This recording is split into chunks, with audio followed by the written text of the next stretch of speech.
We find them on balconies, in gardens, on bridges, by street lamps, in short everywhere, even in the centers of big cities, and sometimes even in our own apartments. Big black spiders, because that's what we're talking about, seem to me to be an inseparable part of city life. What kind of spiders are these? Why are there so many? Can they bite, and are they dangerous? I'll answer these and many other questions for you in today's video. First, a brief announcement. I warmly invite you to Terra Aqua Gliwic on Sunday, August 24th.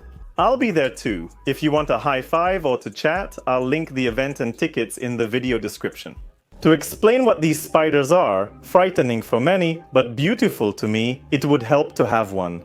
Well, I already have one, but I have it because last night I did a little nighttime research on spiders, just to see what it was. Generally speaking, the plan is as follows. As it's starting to get really dark, I'm heading towards a bridge like this one, literally 200 meters from here. There are usually many spiders between the spans, so that would be the plan for now, and then when we get back, we'll take another round around the brightly lit shop windows in my block. And we'll see, because sometimes really big females are lurking there too. Actually, we can even start looking right here. I see some kind of spider web. Here it is. Do you see it? Yes. The first elegant orb-weaver, but it's small. Let's keep going, because I'd really like to find some solid females. And they also jump out right away. Oh, another one. I told you, they're everywhere, absolutely everywhere. All right, we've got the first little bridge, but here... Nothing serious for now. Maybe the spiders left. Let's head to the main bridge, since that's where they usually are. Big little bastards like that. Damn, there are a few small ones, but maybe I'll focus. Oh, there it's focused. So from what I can see, that's a male. I think a male, or maybe a female, well, it's pretty big, but they can still get a lot bigger, because if she, for example, was pregnant, if that's a female because it's dark and I just can't see, then she would actually have a much bigger abdomen, but she's still munching on something. He or she caught some prey. Cool, awesome, let's look for a bigger one. Damn, listen, I found such a huge female. I don't know if you'll be able to see her. That's that bright spot, which just won't come into focus right now. There she is. She's moving. That's a huge female, just what I'm after. She's moving around over there. I don't know if I'll even be able to catch her. There's also a male here, just hanging, dangling on a thread. And over there next to it, there's another big female, that bright spot. But unfortunately, because of the lighting, there's not much I can do about it, but alright. You know what? I don't really know how to do it, but I'll try to catch her. She just needs to show up here. Oh, okay, she showed up, and now I'll do it pretty quickly. Or maybe not quickly. Oh no, because she'll get scared as soon as I put my hand in there. Okay, done.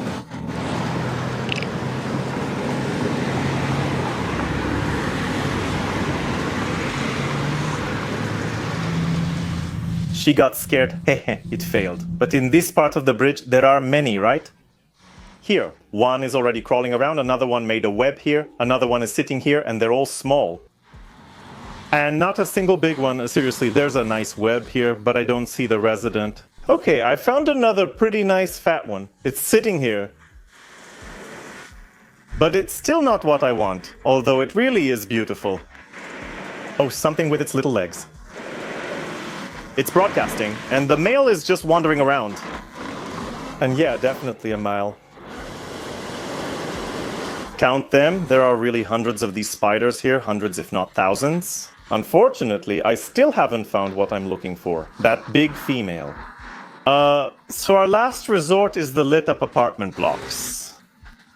Correct, these spiders can also be found in the lit up apartment blocks. Not much, nothing will run me over here.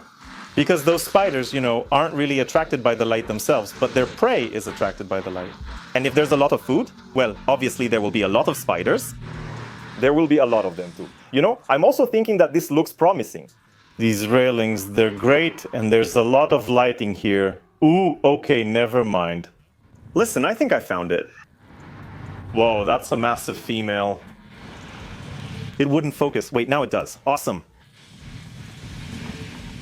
She's in the middle of a meal. Yeah, this one's good. This one's definitely good. Here, there's something at all. A little beetle is walking by too. Of course, that's right. Listen, these are mealworm beetles. This proves they occur naturally in the country, and here's this female for you to see. Come on, focus for me.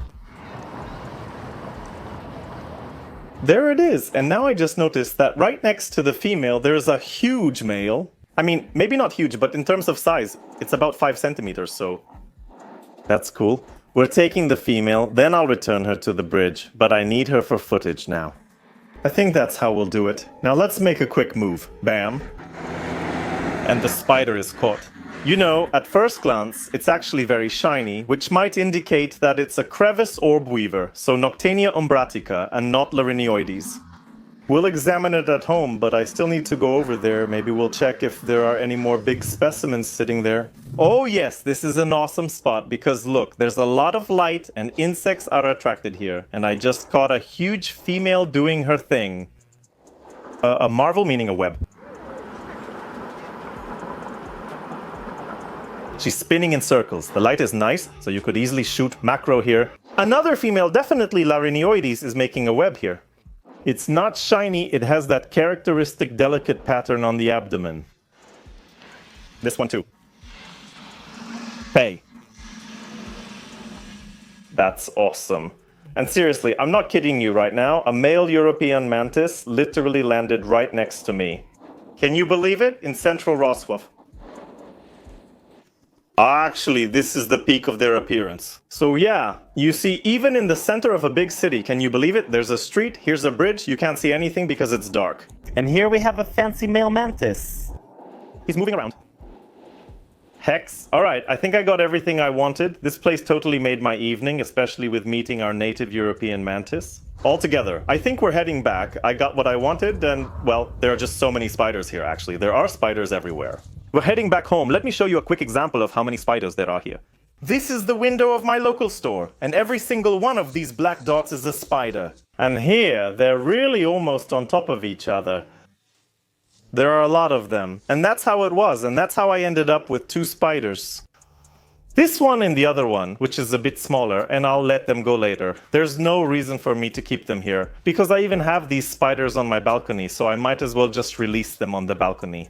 What kind of spiders are these? And here I think I can easily say that we commonly call these spiders cross spiders. But for typical cross spiders, those in the Araneus genus, these are the most common, well-known and widespread. Cross spiders such as the garden cross spider, which I once featured in a video. Well, here we can see a few differences, and these are mainly differences in coloration. Usually, the spiders we encounter, for example, on building facades look like this. They are large and black, but they have a very characteristic leg arrangement typical for the Aranidae family, where the first 2 pairs of walking legs are long, the 3rd pair is shorter, and the 4th is of medium length. The key is that these large black spiders are from the genus Larinioides. Side note, these are the spiders my viewers, like you, ask about most. Now, when I type Larinioides on my typepoides on my phone, it instantly suggests Larinioides, since I answer questions about these spiders almost daily in summer. Let's organize this. The genus Araneus includes orb-weaver spiders. And there we have the garden orb-weaver, the orange orb-weaver, the meadow orb-weaver, various spiders that are often very beautifully colored. We have the genus Larinioides, which in Polish is also called orb-weaver. For example, we have synanthropic species living near humans, like spiders on buildings or bridges. These are Larinioides exobolus, the bridge orb-weaver, and Larinioides sculpitarius, the communal orb-weaver. These 2 species are most commonly found in our area, where they settle on buildings, bridges, and street lamps. There is also something like a 3rd type, specifically Noctania, that's the scientific name. And here this type has the Polish name kołosz. The crevice kołosz, or Noctania umbratica, is one of 2 kołosz species in Poland and is the most common, widespread, and well-known. And now, the whole problem with identifying these spiders is that both the bridge orb weavers, the communal ones, and the kołosz spiders are very similar to each other. Moreover, they are not only similar, but also highly variable within the same species. So, individuals of the same species can look slightly different. With this smaller individual, I'm almost certain it's Araneus diadematus, which is actually more common on bridges than the bridge spider. I don't know why that happens, but that's how it is. This is a typically colored female with a distinctive, slightly blurred and indistinct pattern. Oh Jesus, come here. She loves to scurry around. Here, most of the spiders we encounter are either this one or the other one, which is the crossbill.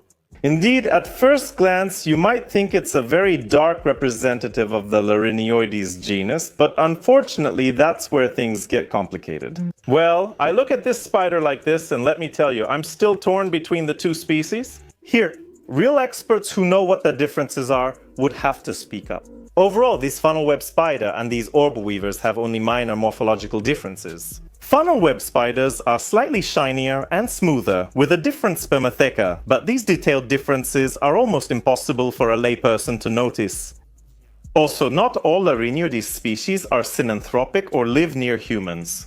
My favorite species for coloration is Larinioides cornutus, known in Polish as the water orb weaver. I showed it to you once before on this channel during the video about searching for the fen spider. By the pond, I found a large female. As its name suggests, the water orb weaver is found near water. And indeed, I found one. They are beautifully black and white, truly wonderful spiders. No beer, yes. The basic question that comes to mind is, why are there so many of these spiders? And here, I think the answer is quite simple. They are simply common. There have always been a lot of them, there are a lot now, and there will be a lot in the future.